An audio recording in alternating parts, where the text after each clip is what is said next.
Buenos días, gracias por su asistencia. El objetivo de esta presentación es concientizar sobre la frecuencia de esta enfermedad que para muchos, por lo menos hasta el día de hoy, probablemente no tengamos la noción de que es algo grave y que el hecho de tener la enfermedad osteoporosis condiciona riesgo para el paciente de presentar complicaciones, muchas de ellas serias. La osteoporosis es una enfermedad que ha acompañado al hombre desde hace mucho tiempo. Se conocen varias momias egipcias que tienen una edad de 4000 años atrás donde tenían osteoporosis, entonces está con nosotros desde hace mucho tiempo. No obstante, es una enfermedad que a pesar de que nos ha acompañado tanto tiempo, desde hace muy poco tiempo se empezó a pensar en su existencia en el gremio médico. Fue más o menos por los años 1780 que un patólogo y cirujano se dio cuenta de que los huesos de algunas de sus autopsias tenían unos poros, y fue el primero que utilizó el término de osteoporosis para referirse a unos huesos que eran porosos. Más adelante, el doctor Albrecht, que se conoce como el padre del metabolismo óseo, fue quien empezó a reconocer la importancia de esta enfermedad y además a plantear la posibilidad de que se debiera a diferentes condiciones. No solo a que van pasando los años y se pierde densidad ósea, sino que también existía un papel aparentemente muy importante que ahora reconocemos de las hormonas. Y el doctor Albrecht entonces dijo que la osteoporosis era una enfermedad donde había muy poquito hueso entonces, que fue como la primera definición de la enfermedad, y además que existían dos tipos de osteoporosis, que es el mismo concepto que manejamos en la actualidad. Ahora no la conocemos como tipo A y tipo B, sino como tipo 1 y tipo 2, la primera idiopática, la segunda sería, que no corresponde aquí a la 2, una que se conoce como secundaria a otras enfermedades, y la que deberíamos mencionar ahora como 2 y B, que conocía el doctor Albrecht, es la que se debe al efecto de la edad. La primera son hormonas las que están actuando, que es lo que conocemos como osteoporosis posmenopáusica, y la segunda sería la osteoporosis que es senil, que se presenta simplemente por el paso de los años. A pesar de que mencionamos desde hace tanto tiempo que existe la osteoporosis, desde hace ya algunos años que algunos doctores empezaron a reconocer su existencia, no existía un consenso a nivel mundial, sino hasta 1993 para definir qué era esta enfermedad. Y en el consenso de 1993 se basó en algunos datos de un estudio que por esa época estaba muy de moda o que se empezó a utilizar constantemente, que era la evaluación de la densidad mineral ósea por medio de la densitometría. Por eso, en el consenso que se llevó en Hong Kong y que se publicó en 1993, se definió la osteoporosis como una baja densidad mineral ósea y además un trastorno en la microarquitectura del hueso que condicionaba al paciente a sufrir fracturas. No obstante, más adelante hubo necesidad de hacer otro nuevo consenso, que fue el consenso entre 1994 y el año 2000, que recopiló todos los estudios que se habían realizado en esta época, porque se dieron cuenta que la osteoporosis no solamente es tener una densidad mineral ósea baja. La osteoporosis corresponde a una enfermedad en la que hay un problema de la fuerza del hueso, y no toda la fortaleza del hueso va a depender de lo que nos dice la densitometría, es decir, de la densidad mineral ósea. Hay una parte de la fuerza del hueso que depende, es de algo que llamamos calidad ósea, y esa calidad ósea va a depender de la arquitectura del hueso, qué tantas trabéculas tenga, cómo está el hueso cortical, va a depender del microdaño, qué tantas microfracturas esté recibiendo el paciente con su actividad diaria. Entonces, actualmente, la definición de osteoporosis es la del consenso entre el 94 y el 2000 que se publicó en JAMA en el año 2001, que dice que es un desorden esquelético en el que existe una alteración en la fortaleza del hueso que predispone al paciente a sufrir unas fracturas. Y esa fortaleza, ya conocemos o ya mencionamos cómo dependía no solo de lo que conocemos con densitometría, sino también de la calidad de los huesos. La osteoporosis es una enfermedad que afecta a todo el mundo. Para el año 2000 se encontró que más de 200 millones de personas en todo el mundo tenían esta enfermedad. Y hay algo que de pronto hace que nos asustemos un poquito más. Ya la cifra de más de 200 millones de personas en el mundo preocupa saber que para el año 2000 generó en el mundo más o menos unas 9 millones de fracturas, la osteoporosis. Pero más que esto, preocupa saber que se espera que para el año 2050 esta proporción de fracturas por osteoporosis se incremente un 150%. De ahí la importancia de reconocer la enfermedad y hacer un diagnóstico oportuno. El 60% de las personas que presentan osteoporosis son del sexo femenino, un 40% van a ser hombres. Es importante mencionar esto, y es que a pesar de que los hombres presentan con menor frecuencia que las mujeres la osteoporosis, cuando un paciente hombre con osteoporosis se fractura, la mortalidad es mayor que la mujer con osteoporosis que sufre una fractura. Y adicionalmente, cuando un paciente hombre con osteoporosis ya se fracturó, el riesgo de desarrollar una nueva fractura, es decir, de recaer o recurrencia mejor de la fractura, es mucho mayor que el riesgo de la mujer con osteoporosis que se fractura de una nueva fractura. Entonces, aunque es menos frecuente en los hombres, es un poco más grave, si podríamos decirlo de esa manera, cuando un paciente hombre presenta la osteoporosis.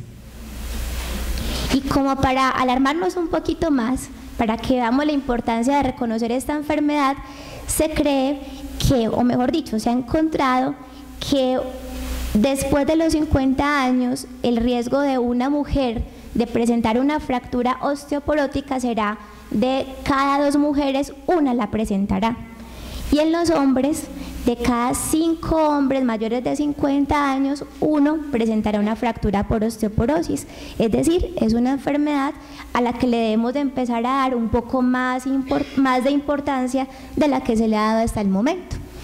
Este es el número de fracturas por los hombres, el porcentaje, y el porcentaje por las mujeres. Cualquier fractura por osteoporosis durante el transcurso de la vida en el hombre se presentará en un 13% y en las mujeres hasta en un 40%, con un porcentaje similar de fracturas de antebrazo, de fracturas de cadera y de fracturas de columna. Pero lo más importante es considerar esa relación que mencionamos. Después de los 50 años, 1 de 2 mujeres, y después de los 50 años, 1 de cada 5 hombres con osteoporosis presentará una fractura. Y como si no fuera poco, o por si fuera poco mejor, nos encontramos con algo más preocupante todavía. En la actualidad, la mayor parte de la osteoporosis y de las fracturas por osteoporosis se presentan en las personas que viven en Estados Unidos, que viven en Canadá y que viven en Europa. Y eso no se debe al subregistro que tenemos acá, es algo que se ha visto confirmado. Pero ¿qué va a pasar en un futuro? ¿Qué va a pasar cuando estemos en el 2025? ¿Qué va a pasar cuando estemos en el 2050? Si ustedes observan, ya donde se presenta el mayor número de fracturas va a haber un incremento del número de las fracturas como mencionamos. Pero lo que es, digamos, un poco preocupante es que se espera que en las otras áreas del mundo, resaltando Latinoamérica, ya vamos a ser los que vamos a dar la mayor proporción de casos de fracturas por osteoporosis. Y esto se va a deber a que con el tiempo vamos a tener una esperanza de vida mucho más alta y pacientes mayores de 70 años con mayor frecuencia poblando nuestros países. Entonces es muy importante que en nuestro medio también tengamos muy presente esta enfermedad. La frecuencia de las diferentes fracturas por osteoporosis va a depender de la edad que tengan los pacientes. La mayoría, independientemente de la edad, va a sufrir por osteoporosis si presenta una fractura vertebral. Cuando estamos antes de los 65 años, la segunda fractura en frecuencia después de la fractura vertebral será la de muñeca, la que conocemos como fractura de Coles.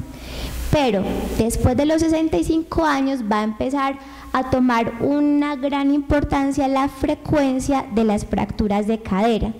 Y esto es muy importante, porque entonces las personas mayores de 65 años van a tener mayor riesgo de fracturarse la cadera, y es la fractura de la cadera la que condiciona mayor riesgo de mortalidad en el paciente con osteoporosis que se fractura.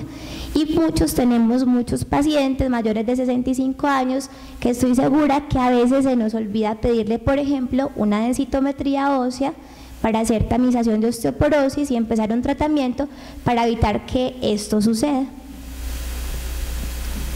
El riesgo, si yo me fracturé por una osteoporosis, de presentar una fractura posterior en términos de ORs, para una mujer va a ser de 2, pero como mencionamos, para un hombre va a ser mucho más alto, casi de 4. Por eso también tenemos que estar alerta a la posibilidad de la osteoporosis masculina, porque siempre pensamos es en las mujeres que ya están mayorcitas, pero pocas veces pensamos en los hombres que ya están mayorcitos y que además tienen enfermedad pulmonar obstructiva crónica y que reciben esteroides por ya sea su EPOC o por otras indicaciones médicas. Todo esto para mencionar que la osteoporosis es una enfermedad que es frecuente, que se relaciona con una alta morbilidad, no solo por lo que condiciona fracturarse, sino también porque esos pacientes van a tener un riesgo elevado de eventos tromboembólicos, van a tener que estar sometidos a diferentes procedimientos quirúrgicos y sus comorbilidades van a hacer que tengan una alta mortalidad en caso de fracturarse, sin mencionar el costo que representa para el paciente y para la familia, y por qué no decirlo también para el sistema, por una fractura en el contexto de una enfermedad que probablemente podamos prevenir e impactar. Cuando nosotros comparamos, estos son las mujeres, estos son los hombres, esta es la edad de cada uno de ellos, la mortalidad, que quiero resaltar esto principalmente, esta es la población sana, por así decirlo, sin osteoporosis. Cuando una persona con osteoporosis, que serían las barras grises, se fractura, la mortalidad es siempre mucho mayor, independientemente de la edad que tenga el paciente, que una persona que no tiene osteoporosis y obviamente que no se fractura. Y lo que hemos mencionado repetidamente, si es un hombre, aunque se siga viendo esa diferencia respecto a la población general, es considerablemente superior a la diferencia que se ve con las mujeres. ¿Por qué se presenta la osteoporosis? No les voy a hablar de cosas o aspectos muy moleculares. En lo que les menciono sí que se ha avanzado mucho en el transcurso de los años, y gracias al conocimiento de las células que participan en el desarrollo de la osteoporosis, de diferentes citoquinas, hoy en día contamos con nuevos medicamentos y posiblemente en el futuro podamos tener muchos otros medicamentos que nos ayuden a enfrentar esta enfermedad. Pero en términos generales podríamos decir que la osteoporosis puede ser dividida, cuando hablamos de la osteoporosis en las mujeres, en dos tipos o causas, una que vamos a llamar primaria y otra que vamos a llamar secundaria. Cuando es una mujer la que tiene osteoporosis, el 80% de los casos, esta se va a deber a una osteoporosis que es primaria. Pero va a existir un 20% de las mujeres que van a tener una causa secundaria de osteoporosis. ¿Por qué es este dato muy importante? Porque este 20% de pacientes, si yo identifico cuál es esa causa secundaria de la osteoporosis, por ejemplo, medicamentos, hipertiroidismo, alteraciones hormonales diferentes, entre otras, déficit de vitamina D que ahora es muy frecuente, hiperparatiroidismo, etc. Si yo logro identificar esa causa secundaria, trato la causa secundaria y con ello trato la osteoporosis y disminuyo el riesgo de fracturas. Pero si yo no identifico la causa secundaria y me dedico solo a tratar la osteoporosis por la densitometría, no se va a mejorar la paciente y va a persistir con el factor de riesgo que la llevó a hacer la osteoporosis. Por eso es muy importante siempre pensar en causas secundarias de osteoporosis. En las mujeres entonces que están en ese 80% con una causa primaria, se presentan los dos tipos que mencionábamos que se había dado cuenta el doctor Albrecht al principio.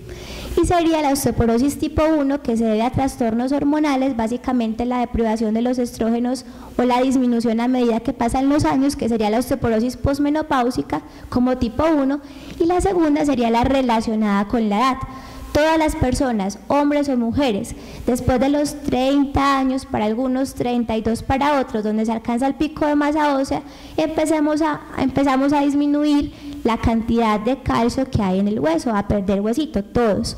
Por eso es muy importante, desde que estamos muy pequeños, una muy buena ingesta de lácteos, por así decirlo, y de elementos que nos ayuden a llegar a los 30 años con una buena cantidad de masa ósea, porque todos vamos a empezar a perder. Pero si llegamos con una masa ósea lo suficientemente buena, así perdamos después de los 30, no vamos a llegar al punto de osteoporosis ni de riesgo de fractura. En los hombres esta proporción es muy diferente. En los hombres las causas secundarias de osteoporosis pueden ser tan altas como del 50% y en algunas cortes son hasta del 60%. Entonces, mencionamos que en el hombre, aunque era menos frecuente la osteoporosis que en las mujeres, se presenta, genera más mortalidad, más riesgo de refractura si ya se fracturó la primera vez. Y el tercer mensaje es que el hombre que tiene osteoporosis, siempre a ese sí no se nos debe olvidar, hay que buscarle una causa secundaria, porque hasta la mitad de las veces va a haber una causa que explica la osteoporosis y no va a estar relacionada simplemente con el paso de los años en el hombre.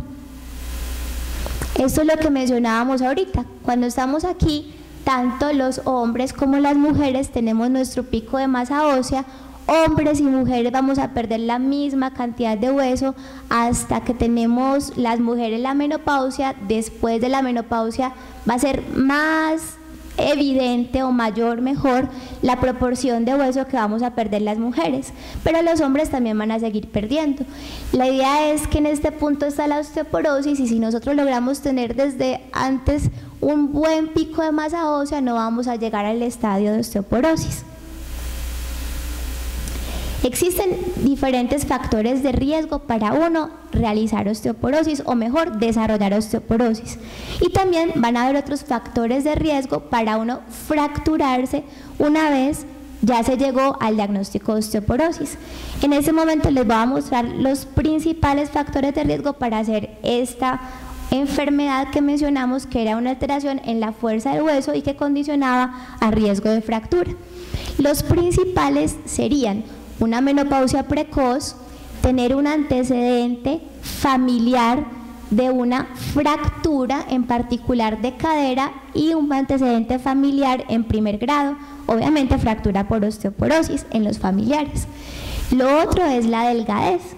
Ahora en nuestro medio que estamos viendo tantos trastornos alimenticios, la delgadez extrema se asocia con desarrollar osteoporosis, y algo muy importante que vemos con frecuencia nosotros los reumatólogos y con seguridad ustedes también por muchas indicaciones, el uso de esteroides. Como les mencionaba el doctor Publio, nosotros los reumatólogos queremos mucho a los esteroides. Los utilizamos para muchas enfermedades, nos sirven mucho, alivian mucho a nuestros pacientes, pero son muy buenos cuando están indicados y cuando se indican de la manera correcta. Cuando se indican para enfermedades en las cuales no tiene evidencia o en las dosis que no están, mejor, como les menciono con una palabra más, como la indicación precisa, la dosis precisa, pueden hacer más daño que beneficio. Y en este caso, uno de los efectos secundarios de esos esteroides podría ser el desarrollo de una osteoporosis. No quiere decir que no vamos a utilizar los esteroides, quiere decir que si el paciente los necesita, vamos a estar pendientes de la posibilidad del desarrollo de osteoporosis, vamos a solicitarle una densitometría ósea para hacer una medición basal, si tiene osteoporosis o no, y más adelante hacer un control. Y si nosotros preveemos, ya sea por una indicación reumatológica o no reumatológica, que el paciente va a utilizar esos esteroides por más de 5 miligramos al día, más de 3 meses, debería recibir de manera preventiva un bifosfonato semanalmente para no desarrollar la osteoporosis. Eso es algo muy importante. Otros factores de riesgo para desarrollar la osteoporosis es el tabaquismo. Muchas veces no pensamos en el tabaquismo como factor de riesgo y existen muchos otros factores de riesgo. Quería mencionarles que existen unos medicamentos diferentes a los esteroides que condicionan riesgo no solo de osteoporosis sino de fracturas. Y son medicamentos que con frecuencia no pensamos que puedan darnos este riesgo, porque todos pensamos en los esteroides, pero no pensamos en otras cosas. ¿Qué otros medicamentos? Los medicamentos antitiroideos. Cuando los damos en exceso y pasamos y nos sobrecorregimos un hipotiroidismo, lo llevamos al hipertiroidismo, podemos inducir una osteoporosis. Medicamentos anticoagulantes, medicamentos anticonvulsivantes, medicamentos que se utilizan para tratar el cáncer de próstata, medicamentos como los inhibidores de aromatasa pueden generar el desarrollo de osteoporosis y con frecuencia estamos viendo más pacientes con VIH y SIDA que utilizan antirretrovirales obviamente, y muchos de esos antirretrovirales también son factores de riesgo de osteoporosis, y de hecho la misma enfermedad, estar ya en un estadio de SIDA, condiciona un factor de riesgo para desarrollar osteoporosis. Cuando nosotros nos enfrentamos a una persona, a un paciente que tiene sospecha de osteoporosis porque tuvo una fractura por fragilidad, por ejemplo, definida como esa fractura que se presenta con un estímulo, por así decirlo, que normalmente no debería generarla. Me explico, no es normal que si uno va caminando, se resbala, eso sea suficiente para fracturarse, eso no es normal. Eso habla de fragilidad ósea.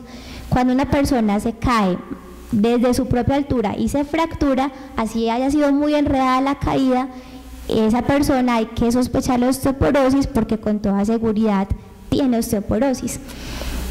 ¿Cuándo más sospechamos osteoporosis? Cuando una persona empieza a contarnos que ha disminuido su estatura. A veces eso nos puede como generar algo de gracia, como de risa, pero es real.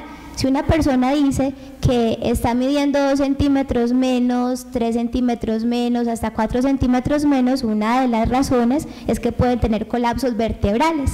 Y solamente el 30% de los colapsos vertebrales o las fracturas vertebrales son sintomáticas. Yo me puedo fracturar una vértebra y no darme cuenta y nunca hacer síntomas. Simplemente empezar a disminuir estatura o empezar a hacer una cifosis. Entonces, en estas personas en las que consideramos que puedan tener osteoporosis, hay varias cosas que tenemos que hacer. Lo primero es que necesitamos evaluar cuál es la magnitud de esa pérdida ósea, y esto lo hacemos a través de la densitometría, que ya hablaremos más adelante. Lo segundo es que tenemos que establecer si esa persona con osteoporosis tiene o no tiene fracturas, porque eso nos va a indicar, más adelante veremos, qué medicamentos serían más adecuados para ese tipo de pacientes que ya tienen una fractura por osteoporosis. Y lo tercero que hay que recalcar también es tratar de identificar si existe alguna causa secundaria de la osteoporosis que podamos impactar, obviamente para mejorar la osteoporosis y así disminuir el riesgo de la fractura. La magnitud de la pérdida ósea la vamos a establecer con la densitometría ósea. La densitometría ósea que mencionamos se empezó a utilizar mucho en la década de los 90 y que a raíz de eso fue que se dio la primera definición consenso en el 93, se basó en una propiedad que se observó tienen los tejidos, y en este caso el hueso, y es de absorber la radiación que es ionizante. De esta manera se han creado diferentes métodos para tratar de utilizar este principio y evaluar cuánta cantidad de mineral existe en los huesos. El que más conocemos se llama DEXA, porque hay muchas formas de medir densidad mineral ósea. Uno la puede medir por tomografía, uno la puede medir por ecografía, pero la que está más estandarizada y conocida por todos nosotros es la DEXA, que es la densitometría que hacemos casi siempre todos los días. Y lo que hace esta densitometría, que es simplemente ubicar al paciente en una superficie. Debajo de la superficie existe un tubo que emite una radiación. Al principio se utilizaban algunos materiales, hoy se utiliza rayos X. Después de que pasa por unos filtros, se logran tener dos tipos o dos bandas de radiación, una que es de 40 y otra que es de 140, y eso va a permitir que se pueda hacer un rastreo del cuerpo o las partes del cuerpo que necesitamos evaluar en un corto periodo de tiempo. Es un examen que dura apenas 10-15 minutos. De aquí salen los rayos y este aparato detecta en las áreas que necesitamos evaluar, que las áreas que necesitamos evaluar en este tipo de densitometría y que están avaladas por la OMS y la Sociedad Internacional del Metabolismo Óseo sería la parte proximal del fémur, es decir, la cadera o el cuello femoral, y sería la parte de la columna lumbar. La idea es que el paciente le colocan una especie de cojín en esta parte para que pueda tener una adecuada aposición de la columna y esté completamente recto. Este es el principio de la densitometría por DEXA, que es muy sencillo. Desde que empezaron a surgir los diferentes estudios con la densitometría, se vio la necesidad de decir, bueno, ¿qué vamos a llamar baja masa ósea y qué vamos a llamar enfermedad? ¿Qué vamos a llamar hueso poroso o qué vamos a llamar osteoporosis? Y se definió, después de hacer diferentes estudios comparando inicialmente las personas que se pensaban tenían osteoporosis con mujeres que tenían más o menos unos 30 años y que eran caucásicas, cómo eran las densidades minerales por densitometrías. Y se encontraron unos valores que son los que manejamos hoy en día.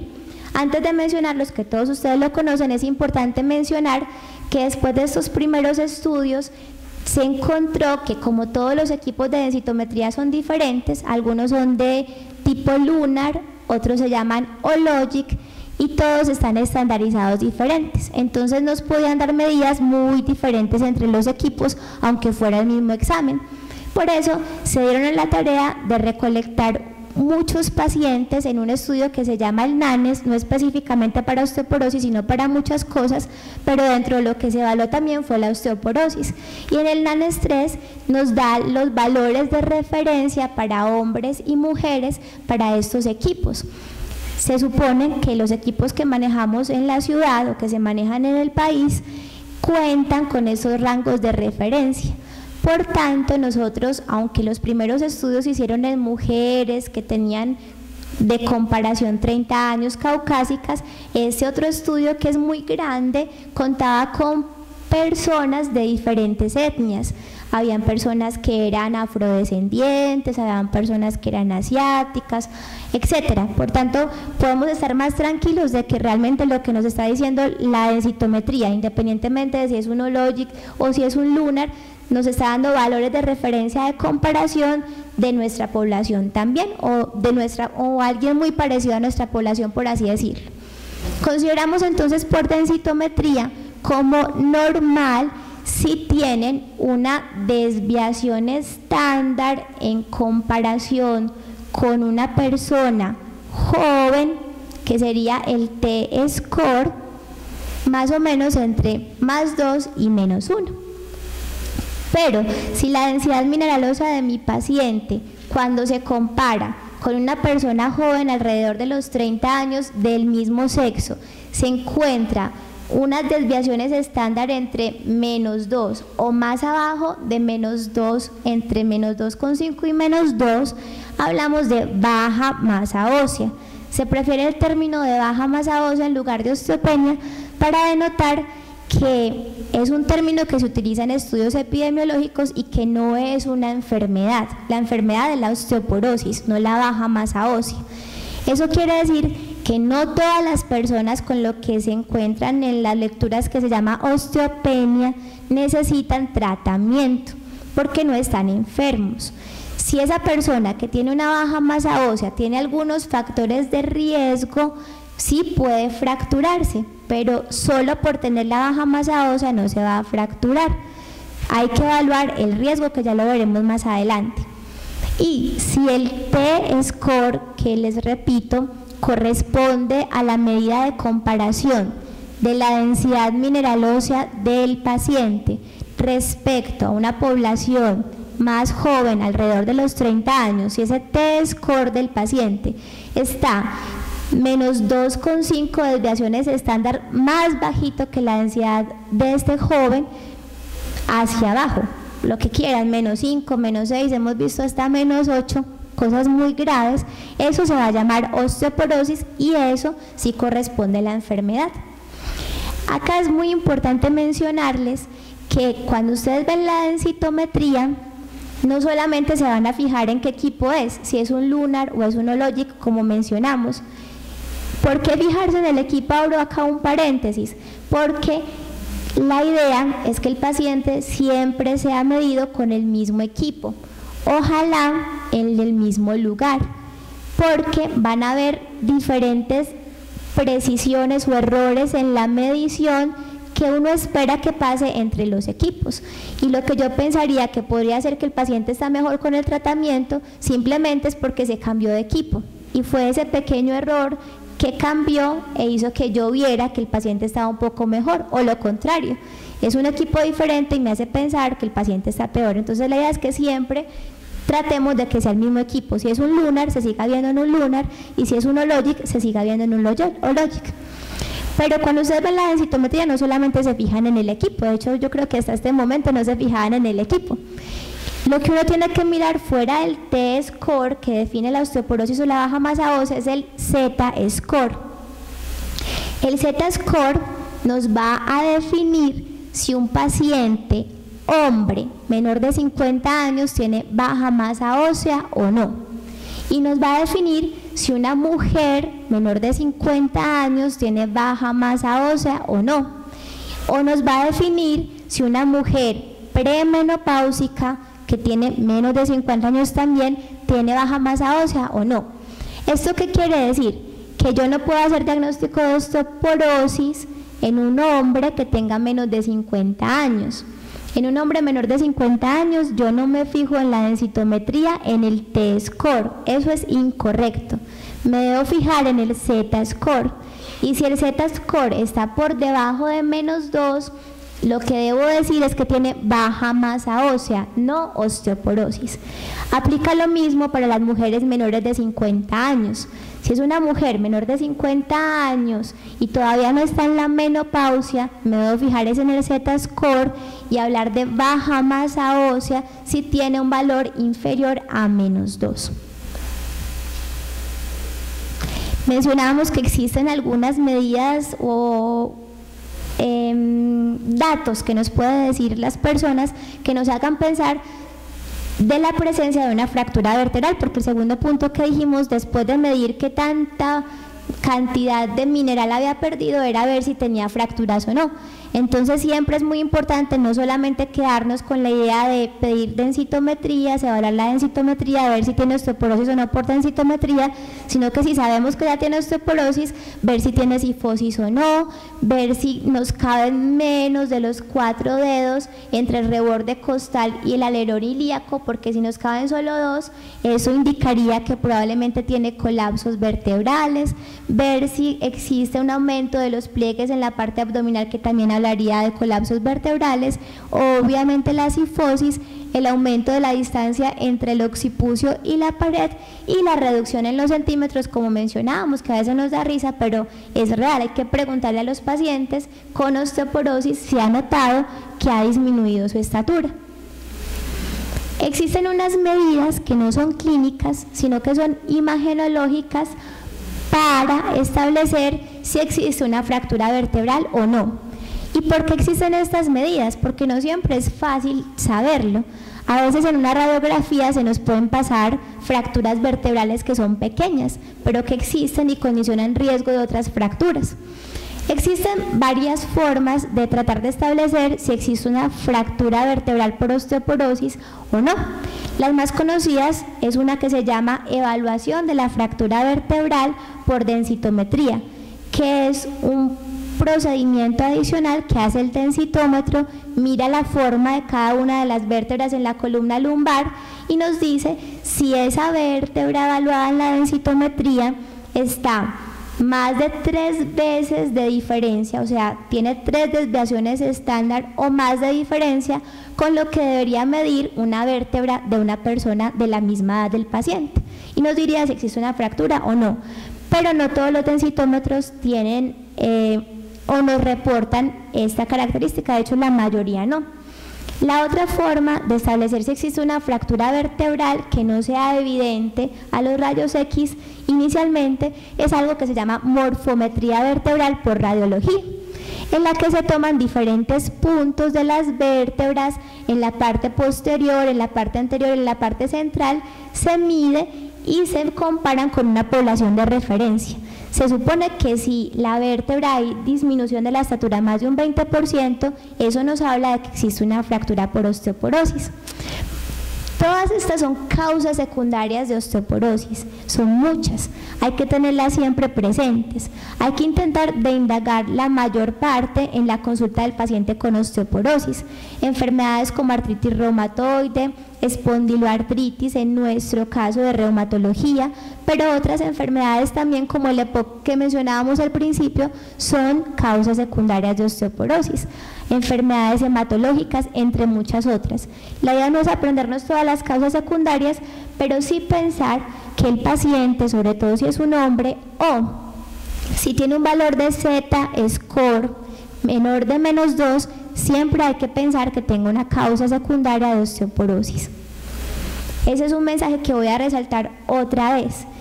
En la densitometría entonces no solo se van a fijar en el equipo, no solo se van a fijar si el paciente tiene más o menos de 50 años, está o no premenopáusica, es o no hombre, para saber si leen el T-score o el Z-score, sino que siempre van a fijarse en el Z-score no para diagnóstico, digamos es una mujer con osteoporosis posmenopáusica, ustedes hicieron el diagnóstico con su T-score, pero también de forma muy juiciosa se van a fijar cómo está el Z-score de esa paciente.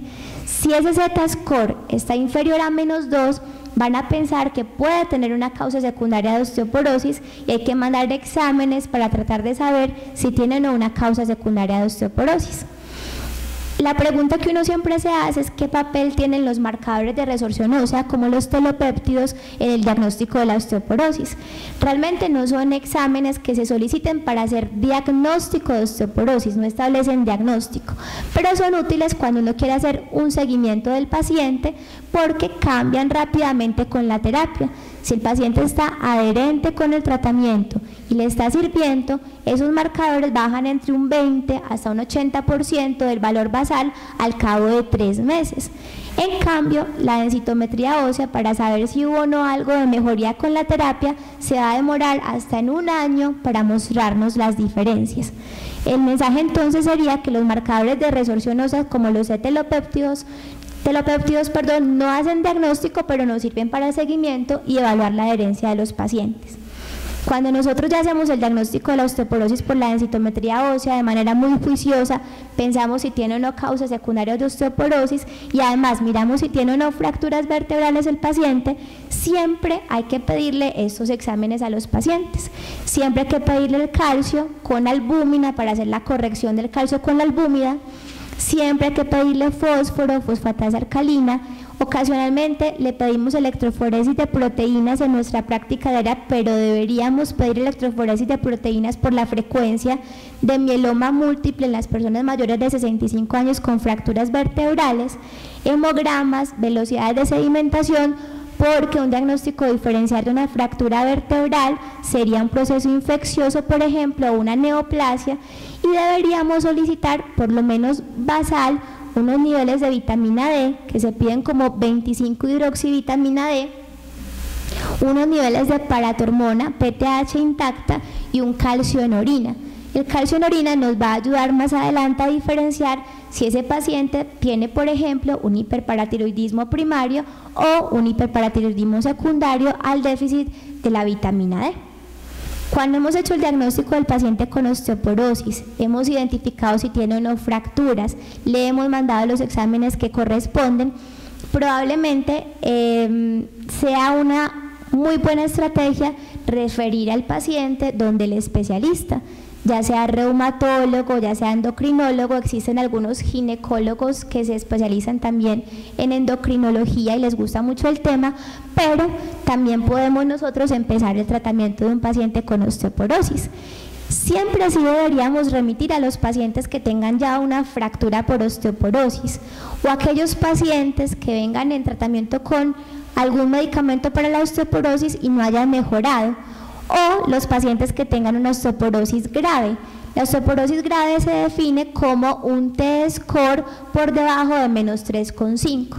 Esos 3 pacientes siempre los debería manejar el especialista, pero el resto de los pacientes que estamos acostumbrados a ver en la consulta diaria con osteoporosis puede ser perfectamente manejado por ustedes y seguro que lo harán de una manera exitosa y muy bien. El tratamiento de la osteoporosis consiste en 2 pilares fundamentales, uno que es farmacológico y otro que es no farmacológico. Con frecuencia se nos olvida el no farmacológico y es supremamente importante porque va a ser el que va a evitar más tempranamente que el paciente se nos fracture. Y son cosas muy sencillas: evitar las caídas. ¿Cómo se evitan las caídas en los pacientes?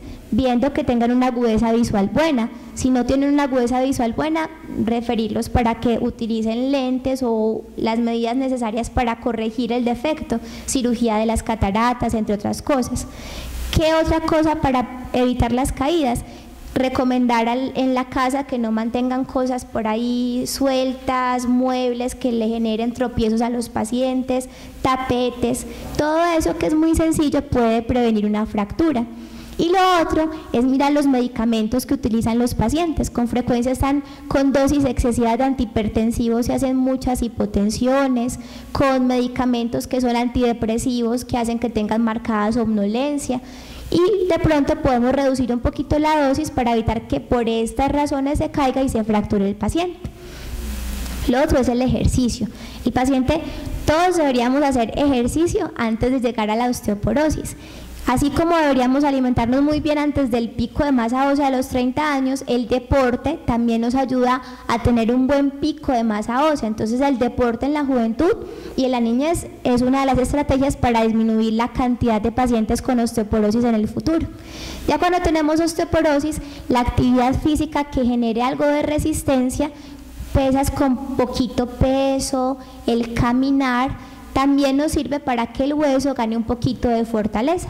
Si el paciente está con fractura en ese momento y está con dolor, no vamos a exigirle que haga una actividad física, pero una vez sí puede hacerla, es muy importante que camine o que haga otras actividades que le generen un poquito de resistencia al hueso para que tome un poquito más de fuerza el hueso. La natación sirve para la parte aeróbica, pero no sirve para ganar fuerza en los huesos. Entonces debería ser más bien como caminar o ejercicios que tengan que ver contra la resistencia. Cuando mencionamos el pedacito de osteopenia o mejor masa ósea, mencionamos que no se tratan todas las personas. Con frecuencia lo que vemos mucho en la consulta son pacientes con osteopenia que llevan mucho tiempo tomando alendronato porque se la empezaron para prevenir la osteoporosis, y los pacientes tienen un concepto probablemente mal infundado por nosotros de lo que es la osteopenia. Piensan que eso les genera dolor, que eso les va a producir otras cosas diferentes, pero no. La realidad es que lo que nosotros debemos hacer es evaluar si ese paciente que tiene baja masa ósea, que también se conoce como osteopenia, pero deberíamos siempre decir es baja masa ósea, tiene o no riesgo de fracturarse en un futuro. Si ese paciente tiene riesgo de fracturarse en un futuro, ese es el que hay que darle un tratamiento preventivo para que no termine en osteoporosis y fractura. Pero si no tiene riesgo de fracturarse en el futuro, es innecesario el tratamiento. ¿Cómo hacemos para saber si un paciente con baja masa ósea tiene ese riesgo? Existen diferentes estrategias. La más conocida es utilizar el FRAX. que el FRAX es una estrategia, es una medida o un algoritmo que está a disposición de todos. Uno coloca en Google FRAX, lo primero que encuentra es la página para uno ingresar y existe la opción de entrar a lo que corresponde a los valores colombianos. Ahí le hacen una serie de preguntas sobre el paciente: cuántos años tiene, si es hombre, si es mujer, unos factores de riesgo como si tiene artritis reumatoide o no, si utiliza esteroides, si fuma, si se ha fracturado antes, si tiene antecedentes familiares de fractura, y con esto, más un valor de la densidad mineral ósea en el cuello femoral en gramos por centímetros cuadrados, nos arroja unos valores y nos dice cuál es el riesgo a 10 años de que ese paciente con baja masa ósea se fracture o de la cadera o de algo que se conoce como fractura osteoporótica mayor, que sería fractura de todas las otras que no son cadera más la cadera, que sería antebrazo, húmero, columna. Si nosotros con esa medida que es el FRAX encontramos que el riesgo de mi paciente con baja masa ósea a 10 años de sufrir una fractura mayor es superior al 20%, ese paciente sí requiere tratamiento. Y si el riesgo de una fractura de cadera de ese mismo paciente es mayor del 3%, ese sí requiere tratamiento para su baja masa ósea. De lo contrario, no requeriría tratamiento. Existen diferentes medidas farmacológicas. Nosotros lo que más conocemos probablemente son los bisfosfonatos. Mucho tiempo se habló de la utilidad de la terapia de reemplazo hormonal. Hoy en día conocemos que no se utiliza para tratar la osteoporosis, que tiene algún beneficio para prevenir el desarrollo de la osteoporosis de las mujeres después de la menopausia, pero que la FDA solamente tiene aprobado su uso cuando existen síntomas vasomotores que son muy grandes en las pacientes o cuando hay una atrofia vulvovaginal muy grande. De lo contrario, no se utiliza. Hemos escuchado mucho de la calcitonina, todavía vemos muchos pacientes que usan calcitonina, pero recientemente hay una alerta de la entidad europea que regula los medicamentos sobre el incremento de neoplasias con la calcitonina. Entonces la recomendación actual es no utilizar la calcitonina para tratar la osteoporosis. Es un medicamento que tiene un efecto que es aumentar las endorfinas y por eso se ha visto que ayuda manejando el dolor que produce una fractura vertebral. Cuando tenemos un paciente que tiene mucho dolor por una fractura vertebral aguda, sí la utilizamos, pero la tratamos de utilizar solamente por 2 semanas por esa alerta reciente del desarrollo de neoplasias cuando se utiliza por tiempo prolongado. Y probablemente lo que más conocemos son los bifosfonatos. Algunas cosas muy importantes de los bifosfonatos. Todos son igualmente efectivos, tanto el aledronato como el risedronato, como el ácido zoledrónico y el ivandronato. De esos 4, el ivandronato, los estudios no se han diseñado para evaluar si disminuye el riesgo de las fracturas que no son vertebrales. Por eso, si un paciente tiene una fractura de cadera, el ivandronato no sería el medicamento de elección porque no tenemos la evidencia, aunque sí sea igual de bueno que los otros bisfosfonatos para tratar las fracturas vertebrales. Hay una dificultad que todos conocemos con el alendronato. El alendronato es muy bueno, pero existen muchas marcas de alendronato y nosotros no vamos a tener la posibilidad de saber si siempre le van a dar a nuestro paciente la misma marca de alendronato. Puede que el paciente sea adherente al tratamiento, pero puede que a pesar de que sea adherente, reciba diferentes marcas y no todas las marcas sean igualmente buenas y por eso el paciente no se mejora. No es que siempre pase. Tenemos muchos pacientes con osteoporosis que están en manejo con alendronato y que les va muy bien. De hecho, es el primer medicamento que utilizamos por la facilidad de prescripción.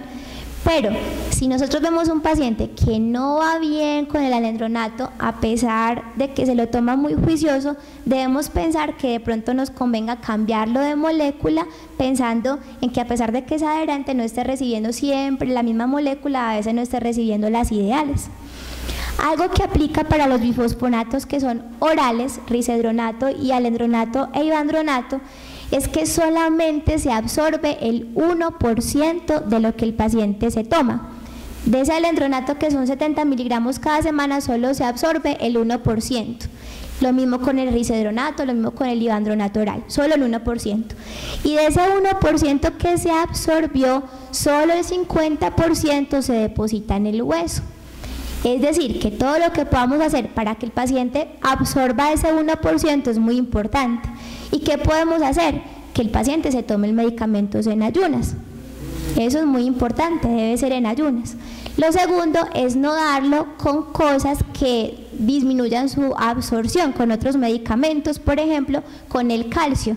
Al mismo tiempo no se deben tomar porque eso disminuye la absorción del medicamento. Esas son dos estrategias que son muy simples, que nos pueden ayudar a mejorar la absorción de ese medicamento.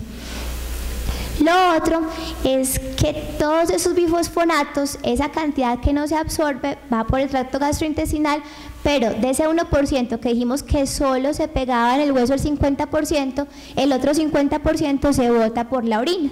Por eso, como son de eliminación renal, siempre hay que saber cómo está la función renal del paciente que va a tomar el bifosfonato. Y si el paciente tiene una depuración por debajo de 30 mililitros minuto, no puede recibir el bifosfonato.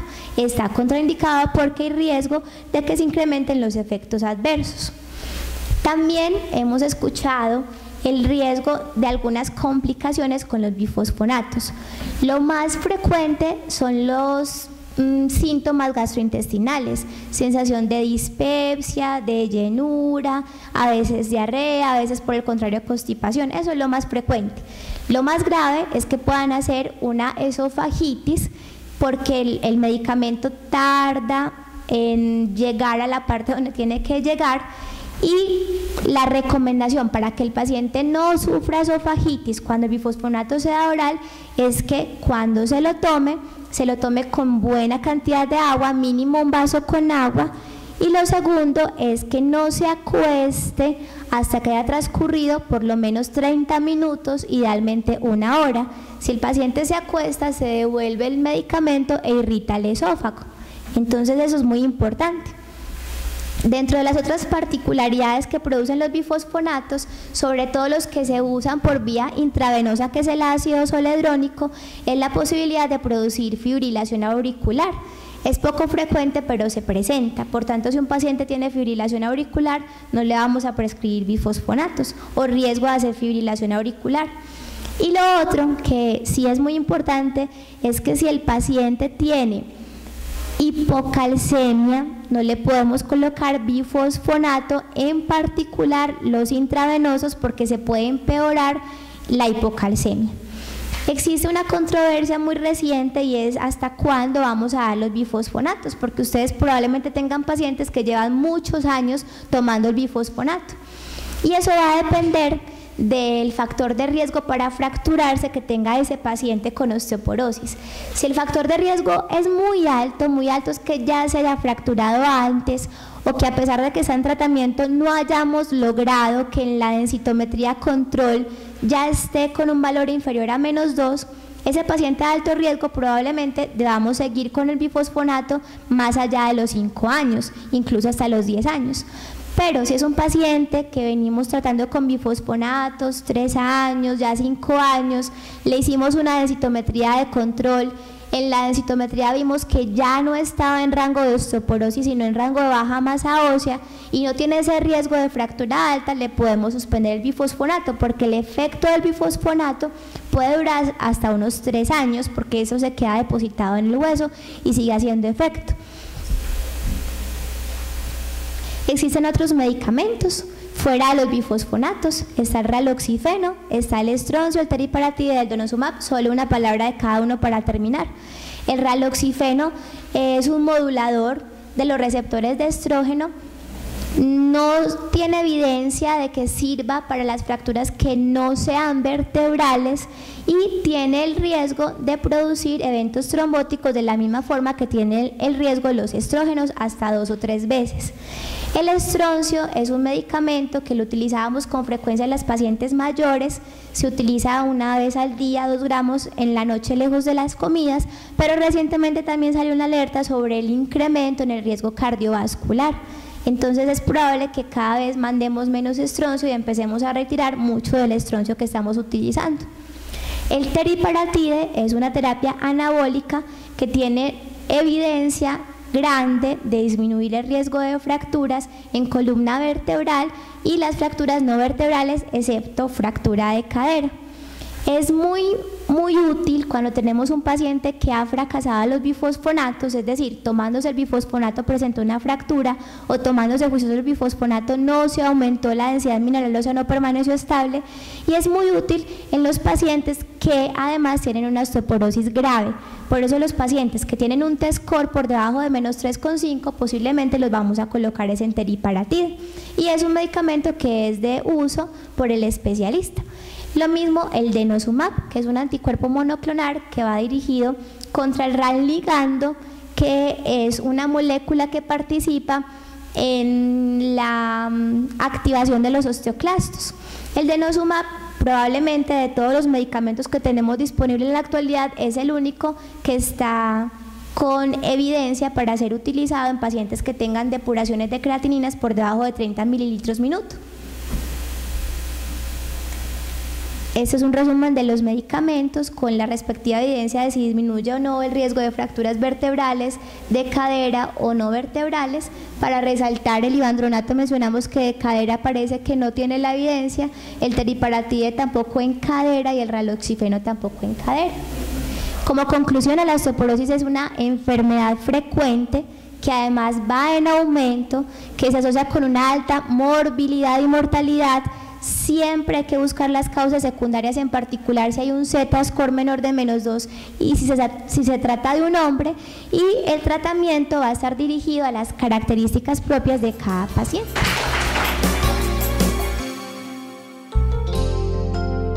San Vicente Fundación, una vida entera por la vida.